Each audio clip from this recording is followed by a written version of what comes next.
আজি আকৌ এটা আপোনালোকক নতুন এটা ভিডিঅ' লৈ আকৌ এবাৰ কচু বাৰীৰ পৰা ষ্টাৰ্ট কৰিছোঁ আপোনালোকক। আশা কৰোঁ আপোনালোকে ভালে আছে। আৰু মোৰ কচু যিখিনি মানে জ্বলি গৈছিল আকৌ ৰিকভাৰী হ'ল, আকৌ ধুনীয়া হৈ উঠিছে বৰষুণ বেছিকৈ হোৱাৰ কাৰণে। এইফালে আছে মোৰ গোটেই কচু বাৰী। এইফালে কাকা দুজনক লগাই থৈ দিছোঁ কামত, তাৰমানে ময়ো আহিছোঁ আজি।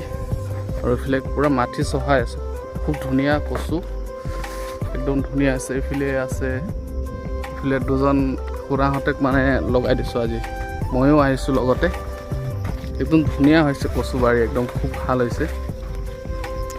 আৰু তাৰমানে পূৰা কচু বাৰী জ্বলি গৈছিলে আৰু মানে এতিয়া অলপ ভাল হৈছে। মানে আগৰ ভিডিঅ'টো আপোনালোকে চাইছে চাগে নিশ্চয়। এইফালে গোটেই কচু একদম মাটি চহাই একদম ধুনীয়া কৰি দিছোঁ।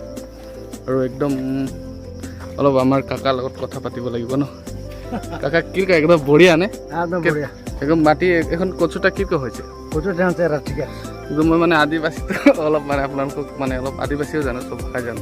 একদম মানে এতিয়া ভাল হৈছোঁ কচু, একদম পূৰা মাটি চহাই আছোঁ। আৰু আজি একদম মাটি চহাই শেষ কৰিম বুলি ভাবিছোঁ। একদম খুব মানে অলপ ভাল লাগিছে মনটো।